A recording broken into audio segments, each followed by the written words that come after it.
us direction from above.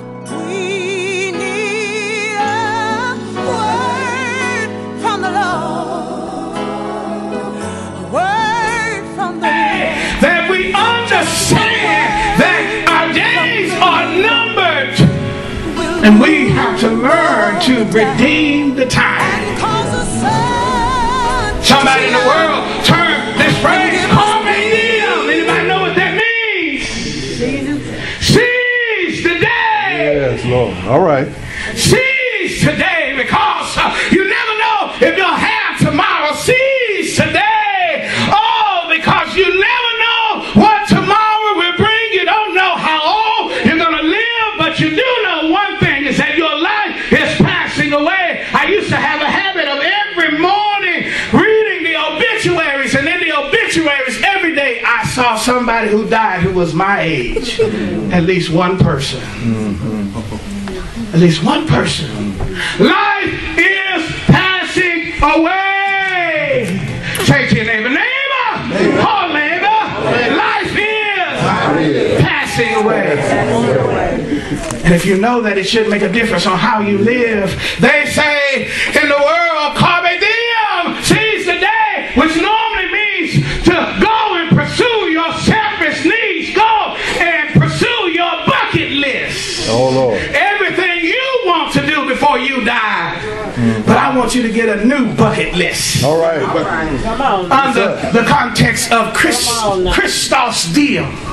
Yeah. Amen. Amen. Which means to seize the day for Christ. Yes, sir. All right. My Lord. And my life is not my own. And as a result, God has plans for me. He has some things that He wants me to do on my bucket list before I die. Oh, yeah. Say that. Amen. Hello.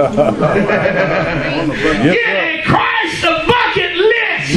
These are things that God is leading you to do before you die. Because Ephesians 5:15-17 says, be careful then how you live, not as unwise, but as wise, making the most of every opportunity, because the days are evil. Therefore, do not be foolish, but understand what the Lord's will is.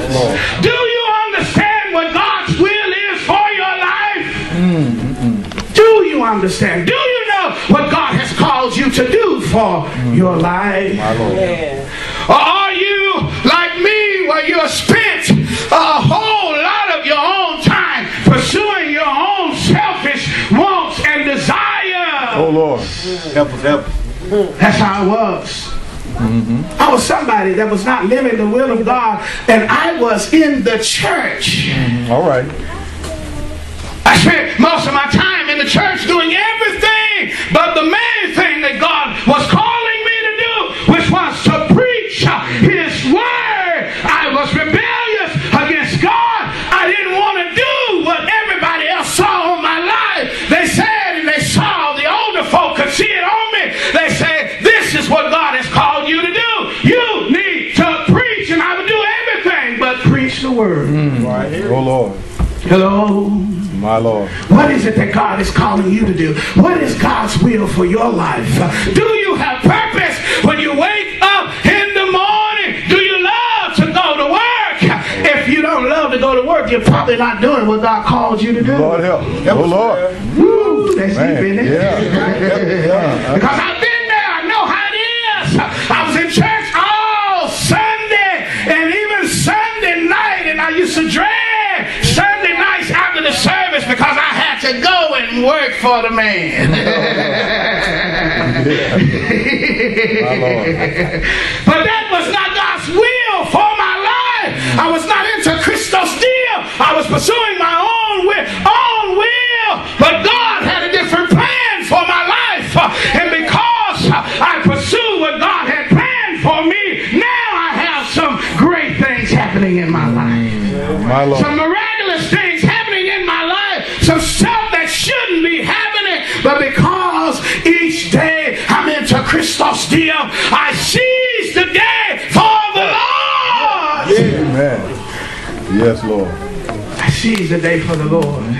And I pursue his bucket list for my life, not my own. Yes, Lord. Hello? Because life is passing away. I'm a pastor now. And I look back and I say, man, my whole life seemed to have been worth not much in my own eyes because I wasn't doing what God had called me to do. And it seems like a great waste of time as life was passing away.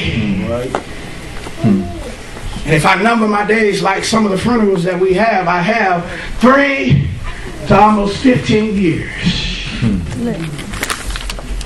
Because life is as a phantom. It says man is a mere phantom as he goes to and fro. He bustles about, not only, but only in vain. He heaps up wealth. You see, that's what most of us are pursuing. Wealth is our God. Lord help. Hello? Hello? Hello? Am I here by myself? Preachers, can I get an amen? I'm out here by myself. Deacons, help me out. Stay with it. Hello? Stay with it. We pursue this wealth, and it says, but not knowing who will get it. You get all of this wealth, and you don't even know who's going to get it. All right. Help us. Because most of us, our life is not in order. I was having a deep talk with Sister Eton. Because I know my life is passing away, and many people think preachers don't die. Oh yeah, preachers die. Oh yeah. Oh yeah.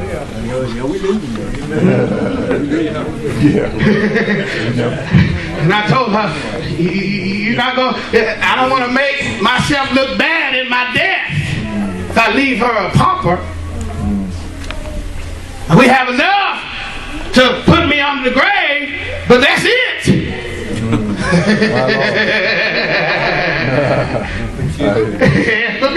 That's it.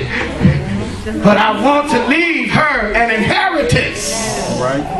I want her to be well taken care of along with my children. And if that's going to happen, as I know that life is a phantom, I know that life is passing away, I know that the stuff that I do have may not end up, because if I don't have a will, all right.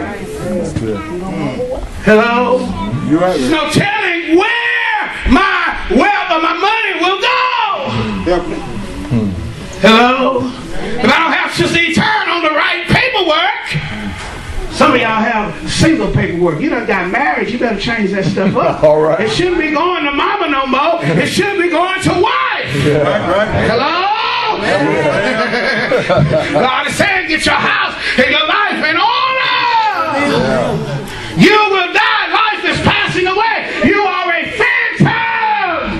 Boy, I used to remember how I thought 43 years old was old. You know, the older I get, the younger I get. Well, 43, maybe not be that old. You ain't 43 yet. My wife said, you ain't 43 yet. All right. But our life is a phantom, and we spend all this time trying to heap up wealth, to which most of the time it destroys life after, because even if you do have a will, who are you going to leave it to? The one that's the most responsible. And who else in the family is going to hate? The one that's most responsible. So because you have stuff and you leaving it to the most responsible ones, even when you die and you do have a will, a lot of times it breaks up families. People are arguing and fussing over what they want and what they want to carry to their household. Have you ever been there? Oh, Yes, man. Boy, that is Another calm on the sea. But what we need is a special word that will burn within our hearts and give us direction.